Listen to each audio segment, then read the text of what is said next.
dan muncullah jerawat-jerawat yang cukup gede, yang sampai sakit, yang mengganggu banget dan kayak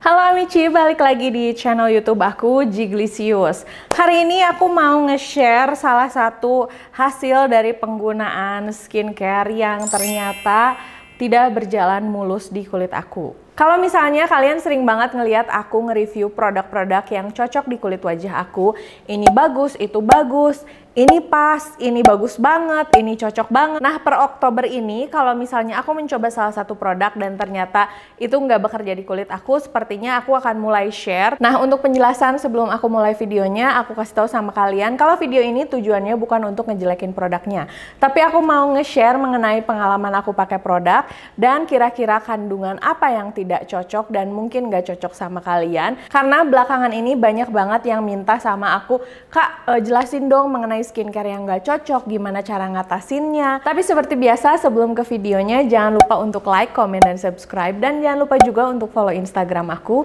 Jiglicious, S-nya ada 2. Sekarang kita langsung ke videonya. Yuk!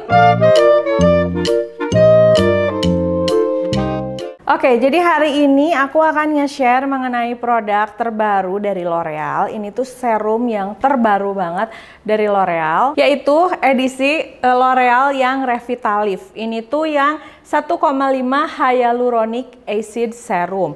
Kalau misalnya kalian sering lihat YouTube kayak aku sering banget lihat produk ini yang iklannya tuh cewek sambil ngomong hyaluronic acid. Nah itu, dan akhirnya aku tergoda untuk pakai. Kenapa? Karena untuk tonernya sendiri, esensnya itu aku suka banget sampai hari ini aku pakai. Makanya aku pikir kalau misalnya aku cobain si serumnya, why not? Karena tonernya cocok, mungkin nih si serumnya juga akan cocok. Nah akhirnya aku beli si serumnya. Kemarin tuh lagi ada promo di Shopee.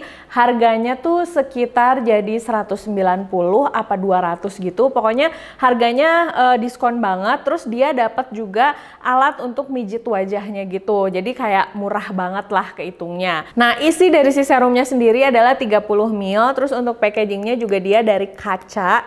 Untuk aplikatornya dia berbentuk pipet tetesan gini biasa, jadi nggak spesial-spesial amat. Untuk produk ini sendiri, katanya ini tuh dengan kandungan hyaluronic acid yang paling tinggi untuk semua produk series Revitalift. Nah, fungsi si hyaluronic acid sendiri, dia tuh bisa menghidrasi kulit, terus bisa menjaga kelembaban, dan juga bisa menjaga kekenyalan kulit. Dan ini tuh menurut aku fokusnya lebih ke skincare yang untuk anti-aging. Nah, terus kelebihan produk ini juga dia mengandung micro hyaluronic acid, di mana si makronya itu saking kecilnya sampai bisa masuk ke dalam epidermis kulit sehingga bisa menyehatkan kulit dari dalam. Nah, yang kedua dia tuh ada makro hyaluronic acid yang tujuannya itu untuk menghidrasi, melindungi, dan melembabkan kulit kita. Bisa merasakan kulit kita terasa lebih muda dan lebih sehat hanya dalam penggunaan 1 minggu. Oke, kalau misalnya kita lihat kandungan bla bla bla segala macamnya, produk ini amat sangat menjanjikan,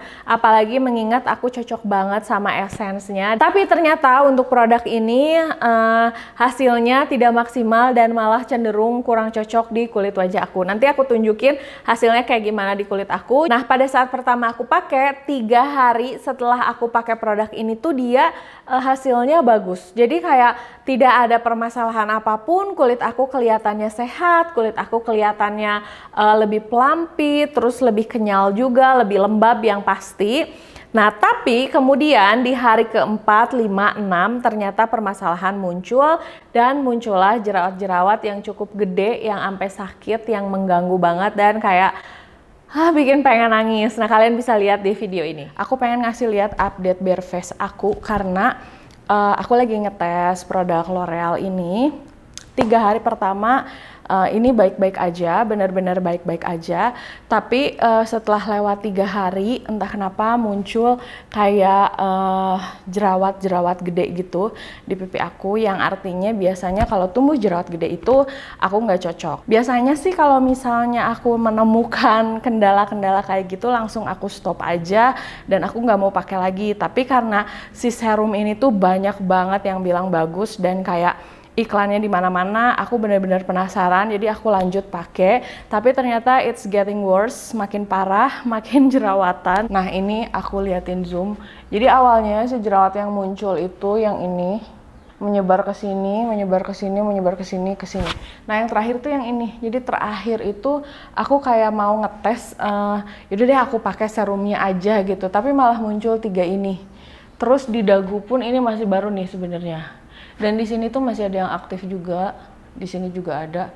Di sini juga ada, di sini juga ada. Oke, nah tadi kalian udah lihat di video pada saat jerawat aku masih banyak. Tadi sebelum aku make upan untuk video ini, aku sempat bikin video juga ngasih lihat bare face aku. Nah kalian bisa lihat di sini. Sebenarnya kalau misalnya kalian lihat, ini aku cuman pakai sunscreen doang. Tadi terakhir skincarean tuh.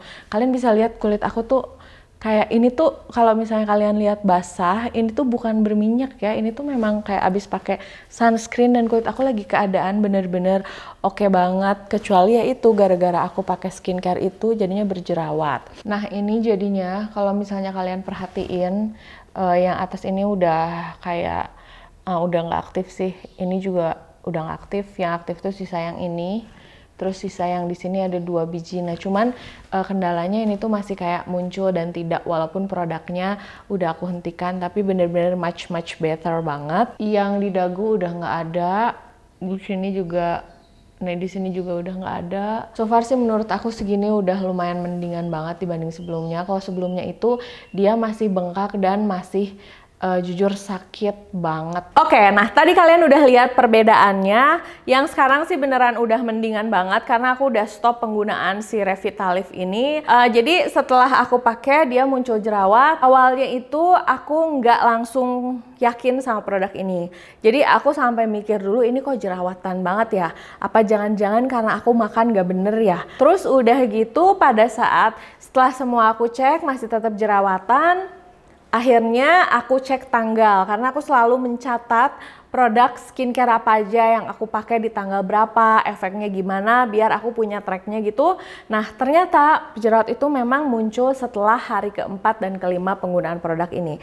Jadi produk ini tuh dalam waktu seminggu bisa terlihat muka lebih sehat dan lebih muda, tapi di aku di hari keempat itu malah muncul jerawat. Itu jerawatnya tipe-tipe yang gede-gede banget gitu. Aku hitung-hitung setelah aku berhenti menggunakan produk ini justru memang nggak ada jerawat baru sama sekali. Setelah itu aku perhatiin kandungannya ada apa aja. Nah ini correct me if I'm wrong. Kalau ngomongin soal ingredients, aku mungkin bukan yang ahli ngerti banget mengenai ingredients, tapi aku juga mulai sering membaca mengenai ingredients dari skincare dan aku menemukan kandungan aku nggak tahu bacanya ini apa. Pokoknya judulnya tuh hydroxyethylpiperazine ethane sulfonic acid gitu tulisannya. Nanti aku tulis di depan aja ya. Jadi kalau misalnya kalian lebih ngerti, kalian tahu gimana cara bacanya, tapi kalau aku bacanya dalam hati aja. Nah, produk itu adalah kandungan yang hampir jarang banget aku temukan di produk skincare yang biasa aku pakai. Karena kan kalau misalnya gliserin, terus udah gitu kayak castor oil, terus kayak sodium hyaluronate, yang itu tuh produk-produk yang sebenarnya udah familiar, aku udah sering lihat, oh dan skincare aku mengandung itu kayak baik-baik aja. Cuman satu nih yang rada panjang yang aku perhatiin biasanya aku nggak menemukan. Sampai akhirnya aku nyari, yaudah deh aku coba googling dulu, dan pas aku googling, aku nyari dari websitenya Paula's Choice. Kalian juga bisa nyari di Paula's Choice, dia itu bagus banget kalau misalnya ngebahas-bahas skincare tentang kandungannya, tentang kalau misalnya kalian nyari produk apa aja, di situ dibahas jelas. Cuma memang dia pakai bahasa Inggris. Oke, kita buka dulu handphonenya. Tadi udah aku save juga karena biar nggak salah ya. Jadi kandungan yang tadi tulisannya panjang itu biasa dibaca HEPES katanya gitu. HEPES ya. HEPES adalah zat penyangga dalam asam sulfonat zwitterionic, salah satu 20 penyangga good. HEPES banyak digunakan dalam kultur sel. Sebagian besar karena HEPES lebih baik dalam menjaga pH fisiologis meskipun ada perubahan konsentrasi karbon dioksida bila dibandingkan dengan buffer bikarbonat yang juga biasa digunakan dalam kultur sel. sedikit membingungkan bahasanya, jadi ya aku cuman mencari dari Google aja, katanya sih kayak gitu. Nah, sedangkan dari website si Paula's Choice ini aku translate ke dalam bahasa Indonesia. Biasa dikenal dengan akronim HEPS, asam etanasulfonat hidroksietil piperazin, bahan penyangga digunakan untuk menetapkan pH netral dalam larutan berbasis air. Ada penelitian yang menunjukkan bahwa itu bisa menghasilkan kerusakan radikal bebas dengan adanya oksigen, yang berarti bisa menjadi masalah saat digunakan dalam produk perawatan kulit. Meskipun penelitian tentang bagaimana hal ini berdampak langsung pada kulit belum dilakukan, sebaiknya hindari bahan ini dalam produk kosmetik. Pasti ada agen buffering lain yang terlalu bermasalah dan telah menetapkan protokol konsentrasi yang amanah. Untuk pernyataan ini bukan aku yang ngeluarin, jadi nanti aku taruh aja linknya di description box. Aku sih curiganya mungkin wajah aku nggak cocok sama produk ini, karena kalau dilihat kandungan ini tuh ada di urutan ketiga dari urutan ingredientsnya ya, dan sisanya tuh bahan-bahan yang biasa sering aku temuin di skincare. Nah, jadi si bahannya itu bahan yang lumayan aktif karena urutannya yang ketiga yang disebutin dalam ingredients. Aku sih belum mengadakan research yang lebih mendalam lagi mengenai apakah benar kandungan ini, karena aku belum menemukan lagi gitu skincare yang ada kandungan ininya, jadi ini baru sih buat aku. Cuman yang pasti aku nggak cocok sama produk L'Oreal yang ini. Dan masalahnya sebelum-sebelumnya aku juga punya serum atau aku juga punya toner yang mengandung hyaluronic acid ini. Dan pada saat dipakai nggak ada masalah sama sekali dan fine-fine aja gitu. Cuman aku nggak ngerti untuk yang ini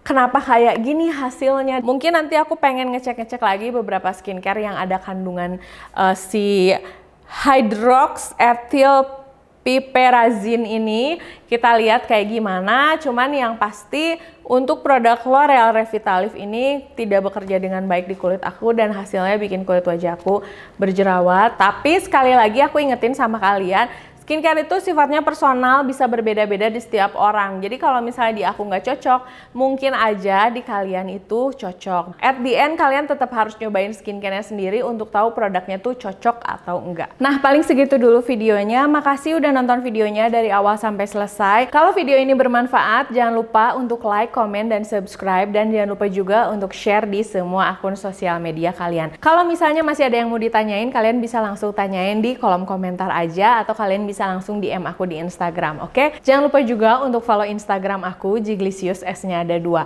Sampai ketemu di video berikutnya. Dah!